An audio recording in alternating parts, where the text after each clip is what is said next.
PM ശ്രീയിൽ പെട്ടെന്ന് തീരുമാനമെടുക്കാൻ കഴിയില്ലെന്ന വിദ്യാഭ്യാസ മന്ത്രി എൻ ശംസുദ്ദീൻ. കഴിഞ്ഞ സർക്കാരിന്റെ തുടർച്ചയാണ് പുതിയ സർക്കാർ. അടിയന്തരമായി തീരുമാനമെടുക്കേണ്ട സാഹചര്യമില്ലെന്നും മന്ത്രി കൂട്ടിച്ചേർത്തു. PM ശ്രീയിൽ പെട്ടെന്ന് തീരുമാനമെടുക്കാൻ കഴിയില്ലെന്ന് വിദ്യാഭ്യാസ മന്ത്രി എൻ ശംസുദ്ദീൻ പറഞ്ഞു. കഴിഞ്ഞ സർക്കാരിന്റെ തുടർച്ചയാണ് പുതിയ സർക്കാർ. അടിയന്തരമായി തീരുമാനമെടുക്കേണ്ട സാഹചര്യമില്ലെന്നും മന്ത്രി കൂട്ടിച്ചേർത്തു. കഴിഞ്ഞ സർക്കാർ ഒപ്പിട്ട് പണം വാങ്ങിയിട്ടുണ്ട്. സാമ്പത്തിക കാര്യങ്ങൾ ഉൾപ്പെടെയുള്ള റിപ്പോർട്ടുകൾ പരിശോധിച്ച ശേഷം തീരുമാനമെടുക്കുമെന്നും മന്ത്രി മാധ്യമങ്ങളോട് പറഞ്ഞു.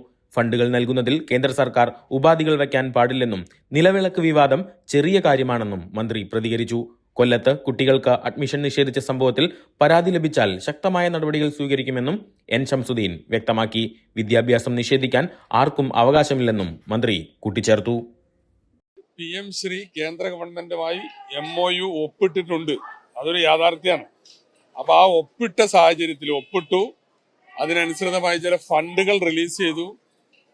പിന്നെ ഇവിടെ ഉണ്ടായ ചില രാഷ്ട്രീയ വിവാദങ്ങളെ തുടർന്ന് അവർക്കിടയിൽ ഉണ്ടായ പ്രശ്നങ്ങൾ കാരണമൊക്കെ അവരത് തൽക്കാലം നിർത്തിവെക്കണം എന്നേ പറഞ്ഞിട്ടുള്ളൂ. അപ്പൊ അങ്ങനെയുള്ളൊരു സാഹചര്യത്തിൽ അതിന്റെ വിവിധ വശങ്ങളാണ് റിപ്പോർട്ടിൽ പറയാം. അത് തുടർന്നാലുള്ളത്, തുടരാൻ പറ്റുമോ, ഇത്തരം കാര്യങ്ങളാണ് റിപ്പോർട്ടിൽ പറയാം.